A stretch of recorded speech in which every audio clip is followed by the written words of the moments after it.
Hello guys, একটা নতুন movie এক্সপ্লেনে তোমাদের সবাইকে স্বাগত। আজকের মুভিতে তোমরা দেখবে একটা গরিব পরিবারের ছেলে যার বাবা মা মরে যাওয়ায় 3 ভাই বোন পিসির কাছেই মানুষ হতো, কিন্তু পিসি তার পরিবর্তে তার দাদুর কাছ থেকে মোটা অঙ্কের টাকা নিত ছেলেটির দাদুর কাছ থেকে। এইভাবে বেশ কিছুদিন কেটে যায়। ছেলেটি কাজ খুঁজতে শুরু করে। হঠাৎই একটা মেয়ের সাথে তার পরিচয় হয়। সেই মেয়েটি তাকে কাজ দেওয়ার নাম করে তার বাড়িতে ডাকে এবং তার সাথে সে ইন্টিমেট হয়। তারপরে দেখতে পাই সেই মেয়েটি ছেলেটিকে কল বয়ের কাজের দায়িত্ব দিয়ে দেয়। আস্তে আস্তে ছেলেটি সাধারণ পরিবারের ছেলে কল বয় হয়ে ওঠে। সে প্রত্যেক কলিগ, প্রত্যেক কাস্টমারের মেয়েদের কাছে যায়, তাদের নাম্বার নোট করে এবং তাদের প্রয়োজনীয় যাবতীয় চাহিদা মেটায়। এইভাবে সে ইনকাম করতে শুরু করে। একদিন সেই ম্যাডামের সাথে যখন সে ইন্টিমেট হচ্ছিল, সেই সময় তার হাজবেন্ড বাড়িতে চলে আসে আর সে সেখানে ধরা পড়ে যায়। দেখতে হবে অ্যাটলিস্ট এটা বলতে পারি তোমরা কিন্তু টাকাটা কতটা গুরুত্বপূর্ণ এই মুভিতে সেটাই দেখানো হয়েছে।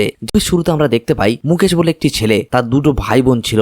তার বাবা মা দুজনাই মারা যায় এবং সে তার পিসির বাড়িতে ছিল। সেখানে মুকেশের দাদু আসে, তার পিসির সাথে কথা বলার পর বলে ওরা এখানে থাকুক, পড়াশোনা করুক, ওদের যা খরচাপাতি হবে আমার পেনশনের টাকা থেকে আমি তোমাকে পাঠাবো, শুধু আমার নাতি আর নাতনিগুলোকে ঠিকঠাক ভাবেই রেখো। এইসব কথাবার্তা বলার পর তার দাদু তো সেখানে চলে যায়। মুকেশ তার পিসির বাড়িতে থাকে, কিন্তু পিসির ছেলে তারা সবাই তাকে ছোট বড় কথা শোনায়, দুবেলা দুমুঠো ভাত দেওয়ার জন্য তার কাছে টাকা পর্যন্ত নেয়। এইভাবে বেশ কিছুদিন কেটে যায়। তারপরে হঠাৎই দেখতে পাই মুকেশ যে বাড়িতে থাকতো তার পিসির বাড়িতে, সেই বাড়িতে একদিন তার বান্ধবীরা আসে, মানে মুকেশের পিসির কিছু কলিগ আসে। যে কলিগগুলো আসার পর তার মধ্যে একজন সারিকা বলে একটা মেয়ে ছিল, যার নজর মুকেশের ওপর পড়ে গেছিল। তো মুকেশ কথায় কথায় বলে আমার বাড়িতে বেশ কিছু কাজ আছে, তো মুকেশ একদিন আমার বাড়িতে এসো, আমার কাজগুলো করে দাও, তার পরিবর্তে তোমাকে আমি টাকা দেবো। তার পিসি তাকে খাওয়াতে পড়াতো ঠিক কথা, কিন্তু তার পরিবর্তে তার কাছ থেকে মাস গেলে টাকা নিত এবং দাদুর কাছ থেকে পেনশনের টাকাটাও নিত। তো মুকেশ তার ভাই বোনদেরকে মানুষ করার জন্য বাধ্য হয়ে দেখতে পাই সে সেই সারিকার বাড়িতে যায়। মুকেশ সারিকার বাড়িতে গেলে সারিকার একটা শাশুড়ি ছিল বয়স্ক,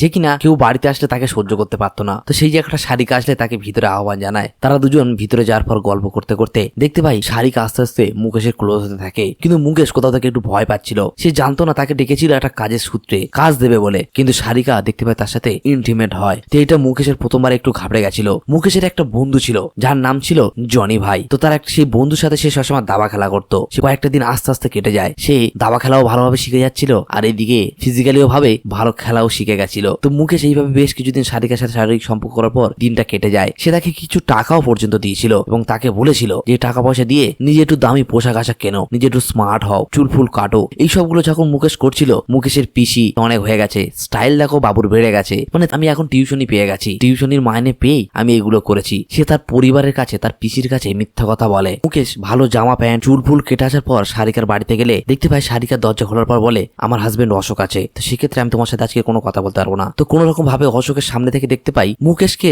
সারিকা বাঁচিয়ে তাকে আবার বাড়িতে ফেরত দিয়ে দেয়। মুকেশ বাড়িতে আসার পর দেখতে পায় তার একটাই যে সম্বল ছিল, যে দাদু, যে কিনা পেনশনের টাকা পাঠাতো, সে দাদুও গেছে মারা। তো এই জায়গায় সে পুরো ভেঙে পড়ে। তো বাধ্য হয়ে দেখতে পাই ফ্যামিলির লোক ডিসিশন নেয়, আত্মীয় স্বজন, তার যে দুটো বোন ছিল সোনু আর ছোটি, তাদেরকে হোস্টেলে দিয়ে আসার জন্য আরো আত্মীয় স্বজন ফোর্স করে। তো বাধ্য হয়ে দেখতে পাই মুকেশকে তার পিসির বাড়িতে রেখে দেওয়া হয় আর তার ভাই বোনকে হোস্টেলে পাঠিয়ে দেওয়া হয়। মুকেশ যখনই আবার সারিকার বাড়িতে আবারও পরের দিন গিয়েছিল, তো সারিকার সাথে সেখানে আবারও ফের ফিজিক্যালি হয়। তারপরে দেখতে পাই সারিকা একটা আন্টির নাম্বার দিয়ে বলে এই জায়গাটা যাও, এই আন্টির মনটা তুমি যদি জিততে পেরেছো তাহলে তোমার কপাল খুলে যাবে। মানে সে আস্তে আস্তে তাকে কল বয় করে তুলছিল আর সেটা মুকেশ জানতেও পারছিল না। তো ফিরে সারিকার কাছে চলে আসে, বলে আমি ওখানে কি জন্য গিয়েছিলাম জানো, ওখানে যাওয়ার পর আমার সাথে জোর জবরদস্তি ভাবে তোমার সাথে যেটা করেছি সেটাই করতে হয়েছে, তার পরিবর্তে আমাকে টাকা দিয়েছে। তো সারিকা সেটা কমন ভাবেই নেয়, কারণ সে জেনে বুঝে এটা করেছিল। তো টাকাগুলো বার করে দিয়ে মুকেশ তাকে দিয়ে দেয় যে আমার পরিবর্তে তার পরিবর্তে আমাকে টাকা দিয়েছে, আমি চাই না সব টাকা পয়সা, আর আমি এই লাইন থেকে বেরোতে চাই। সে বলে কি করবে, নিজের আত্মীয় স্বজনের কাছে মুখ খাবে, টাকার জন্য মেমু করবে,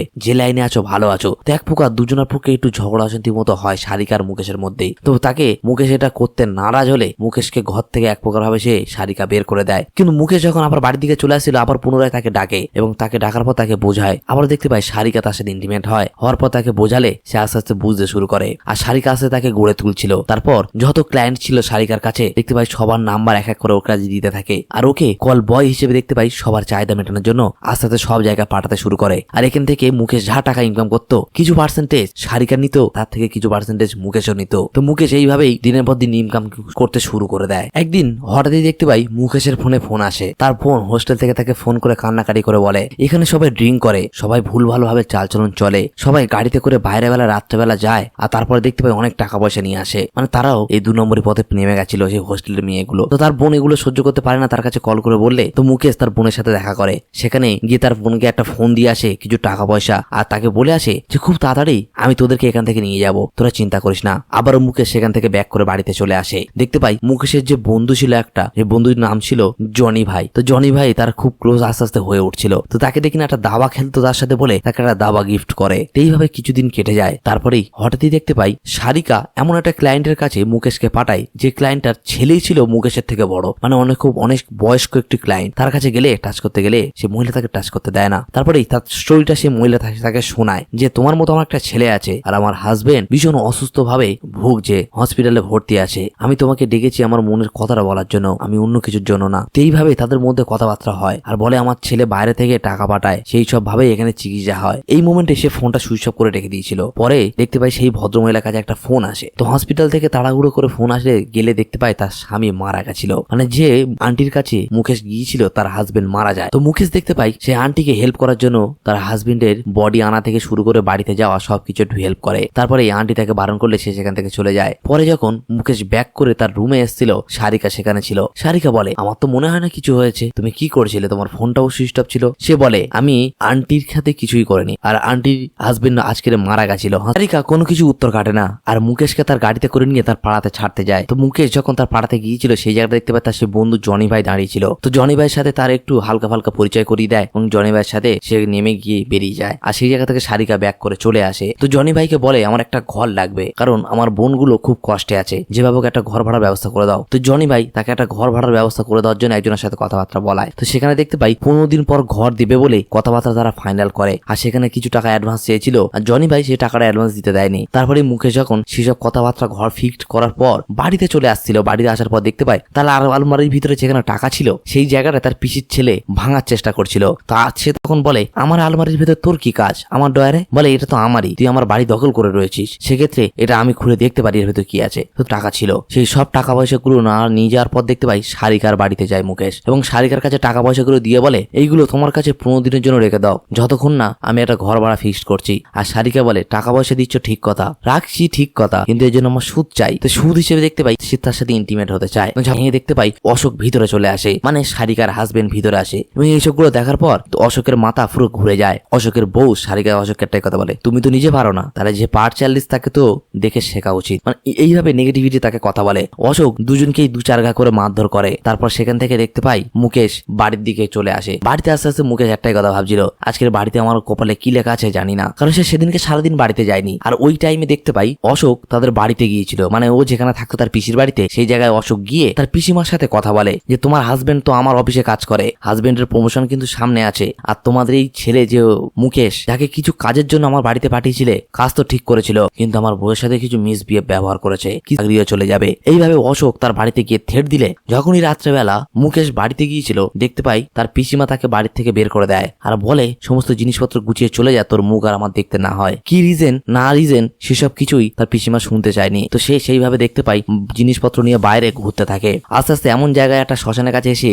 সে রাত্রেবেলা শুয়েছিল, সেই জায়গাটা দেখতে পাই হঠাৎই তার সেই বন্ধু জনি ভাই চলে আসে, এবং তার জিনিসপত্র দেখার পর বুঝে গেছিল যে তাকে বাড়ির থেকে বের করে দেওয়া হয়েছে। সে কোনো কথার উত্তর না বলেই দেখতে পাই মুকেশকে নিয়ে তার রুমে চলে আসে। সে একটা যেখানে বার ছিল, বারের উপরে একটা ছোট্ট ঘরের মধ্যে থাকতো জনি। তো জনি সেখানে তাকে নিয়ে আসার পর রাতটা কোন রকম ভাবে তারা দুজন কভার করে। সকাল হতে না হতেই দেখতে পাই মুকেশের ফোনে তার বোন ফোন করে কান্নাকাটি করে, আর বলে দাদা যত তাড়াতাড়ি সম্ভব আমার এখান থেকে নিয়ে চলো। তারপরে মুকেশ টাকা তার কাছে ছিল না, সেক্ষেত্রে দেখতে পাই তার যেসব পূর্ণ ক্লায়েন্ট গুলো ছিল, যেসব কাস্টমার গুলো ছিল, তাদেরকে কল করতে থাকে যদি কেউ তাকে ডাকে এবং তার পরিবর্তে তাদের কিছু টাকা দেয়, কারণ তার কাছে পুরো হাত খালি ছিল। তো সে সবাইকে কল করলে সবাই রক নাম্বার ভুলভাল বলার পর মুকেশের ফোনটা কেটে দেয়। মুকেশের হাতে কোনো আর কাজই থাকে না। কি সারিকার হাজবেন্ডের চোখের সামনে দিয়ে ফাঁকি দিয়ে সে সারিকাকে বলে আমার টাকাটা আমার যত তাড়াতাড়ি সম্ভব দিয়ে দাও, কারণ আমি প্রবলেমের মধ্যে আছি। সেই কথা বলার পর সারিকার সাথে দেখা করে যখনই বাড়ি ফিরছিল সেখান থেকে সে তার রুমে চলে আসে। তার পরের দিন সকাল হলে যখনই ঘুম থেকে ওঠে দেখতে পাই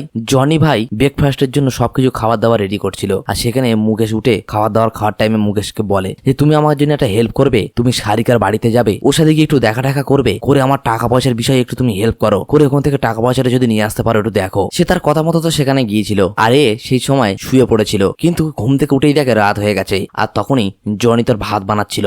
জনির কাছে জিজ্ঞাসা করলে জনি তখন একটাই উত্তর দেয় যে আমি গিয়েছিলাম, টাকা পয়সা তো কোনো দেওয়ার নামই নেই, আর উপরন্ত বলেছে তুই ফোন টোন করলে তোকে পুলিশের হাতে ধরিয়ে দেবে। এইভাবে বললে তাই একটু রেগে আয়, একটু ভীষণ বাজে রিয়াক্ট করে। তো জনি প্ল্যান করেছিল কি তার সিম কার্ডটা খুলে ফেলে দেয় যে ভাই তোকে তো পুলিশ চারদিকে খুঁজবে, তুই এমন কিছু কাজ করেছিস, সেক্ষেত্রে তোর কি করেছিস না করেছিস জানি না, তুই সিমটা ফেলে দে, তো যেখানে যা ফোন করার দায়িত্ব আমার ফোন থেকে ফোন কর। সে সিমটা ফেলে দেয় আর সে তার সিমটা তাকে দিয়ে দেয়। আর সেই ফোন থেকে দেখতে পাই সে তার বোনকে কল করেছিল। বোনকে কল করলে তার বোন বলে যে দাদা, হোটেলে খুব বাজে ধরনের ব্যবহার আবার হচ্ছিল, যে কারণে আমি আর সোনু দুজনে মিলে হোটেল থেকে চুরি করে পালিয়ে এসেছি। এখন আছি বাসে, এবার যাবো ট্রেনে উঠবো, তারপরে তোমাকে স্টেশনে গিয়ে ফোন করলে আমাকে নিতে এসো। তো সেইভাবে বলে তার ফোনটা রেখে দেয়। এর টেনশনটা আরো বেড়ে যায় যে এখন টাকার প্রয়োজন, টাকা ছাড়া কিছু না, কারণ বোনগুলো হোস্টেল থেকে বেরিয়ে চলে এসছে। তো দেখতে পাই এই ভাইকে আনার সময় দেখতে পাই সেই গিয়ে বলে যে ছেলেটি ছিল, সেই ছেলেটির সাথে আবার দেখা হয়। পরে সেই ছেলেটিকে দেখতে পাই এসে তার সাথে দেখা করে বলে যে তুমি যে লাইনে আছো এই লাইনে আমিও ইনকাম করতে চাই। অ্যাকচুয়াল সেই ছেলেটি ছেলেদের সাথে ইন্টিমেট করে টাকা ইনকাম করে, আর সেই লাইনেই মুকেশ যেতে চায়। তো দেখতে পাই সেই মেয়েটির সাথে মানে অ্যাকচুয়াল সেই ছেলেটির সাথে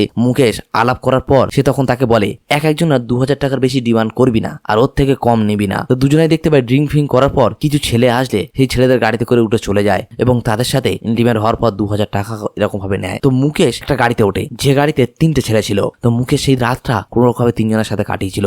রক্তাক্ত অবস্থায় বাড়িতে আসার পর তার হালটা প্রচুর খারাপ হয়ে গেছিল। সে জনিকে কোন রকম ভাবে বলতেই পারছে না যে কি করে টাকাটা এনেছে। কোন রকম ভাবে 6000 টাকা নিয়ে বাড়িতে আসে, আর জনি তাকে বারবার টাকার কথা জিজ্ঞাসা করলে সে শখ হয়ে চুপ করে থাকে, কিছু বলে না। মুকেশ রাগ বাগ করে দেখতে পাই সেই সারিকার বাড়িতে যায়। চুরি করে পিছন থেকে ওঠার পর দরজা ভেঙে ভিতরে গিয়ে টাকা খুঁজতে থাকে। সব জায়গায় খোঁজার পর সে কোন রকম টাকা পয়সা পেয়ে উঠছিল না। হঠাৎই দেখতে পাই সেই ঘরের ভেতর সারিকা চলে আসে। তো সারিকা চলে আসলে সারিকার মুখটা চেপে ধরে এবং সারিকা বারবার জিজ্ঞাসা করে আমার টাকা কোথায়। সারিকা একটাই উত্তর দেয়, তোর টাকা আমি জানি না কোথায় আছে, তুই তোর বন্ধুকে কি জিজ্ঞাসা কর। তার মানে সারিকা তার টাকাটা তার মুকেশ যখন সেই জনি ভাইকে পাঠিয়েছিল সারিকার সাথে দেখা করতে, সারিকা ওই মোমেন্টে তার টাকাটা দিয়ে দিয়েছিল। সারিকা এটাই তাকে বোঝাতে চাইছিল, আর মুকেশ সেটা বুঝতে চাইছিল না। এইসব কথাবার্তা হতেই না হতেই দেখতে পাই বাড়িতে মুখ চলে আসে অশোক। অশোক যখন এসে কলিং বেল বাজাচ্ছিল তখনই সারিকা বলে অশোক এই টাইমে চলে এসছে, এখন তুই কি করবি বল। তো প্ল্যানিং করে সারিকা বলে তুই আমার পেটে হালকা করে চাকু মার, তো সেক্ষেত্রে আমি আর তুই দুজনে বেঁচে যাবো, আর অশোককে এখানে ঘোল খাইয়ে প্ল্যানিং করাবো। মানে সে অশোককে বোকা বানাতে এক প্রকার চেয়েছিল। চাইছিল এর মাথায় একটাই জিনিস ঘুরছে টাকা, কিন্তু অশোক বারবার গেটে ধাক্কা মারা সত্ত্বেও গেট খোলে না। তো আস্তে আস্তে দেখতে পাই সারিকা আর মুকেশ দুজনে ক্লোজ হয় এবং চাকুটা আস্তে আস্তে সারিকা তার নিজের পেটের দিকে আস্তে সাইডে নিয়ে নেয়। নেওয়ার পর রক্তাক্ত অবস্থা হয়ে গেলে আমি আর কিছুই জানি না, সব নাটক তুমি করেছো, এবারে নাটকের প্ল্যান পুরো শেষ বলে সে চাকুটা দিয়ে উল্টো পাল্টা ভাবে মারার পর সারিকাকে অ্যাকচুয়াল ভাবে সে সিরিয়াস ভাবে ওখানে মেরে ফেলে। আর ওখান থেকে তাড়াহুড়ো করে অশোকের সামনে থেকে সবার সামনে থেকে সে সেখান থেকে পালিয়ে যায়। তো দেখতে পাই সেখান থেকে পালিয়ে যেতে রাত হয়ে যায়। ওর বোনও কল করে, বোন স্টেশনে চলে এসছে, বোনকে না যেতে পারছে আনতে, আর না পারছে পুলিশের চোখে ফাঁকি দিতে। পুলিশও তাকে চারিদিকে খুঁজছে। তো এদিক ওদিক ছুটতে ছুটতে দেখতে পাই মুকেশ এমন একটা বাড়ির ছাদের উপর ওঠে যেখান থেকে যাওয়ার আর কোনো রাস্তা থাকে না। ওর বোন ওকে বারবার কল করলে যে দাদা আমি চলে এসছি, আমাকে নিতে আয়। তো মুকেশ ফোনটা রিসিভ করে কেটেও পর্যন্ত দেয়। মুকেশের হাতে আর কোনো রাস্তা নেই, পুলিশের হাতে হয় ধরা দিতে হবে, আর না হলে তার বোনগুলো কি করে বাঁচবে সেই রাস্তা দেখতে হবে। আর একদিকে টাকা, অন্যদিকে খুনও করেছিল। তো দেখতে পাই মুকেশ বাধ্য হয়ে ফোনটা রেখে দেওয়ার পর বোনের মুখের ওপরে সেই 4তলা ছাদের উপর থেকে নিজের জীবনটা দিয়ে দেয় নিচে পড়ে। আর এখানেই মুভিটা এইভাবে এন্ড হয়। তো তোমাদের কেমন লাগলো তোমরা কিন্তু জানাতে ভুলবে না।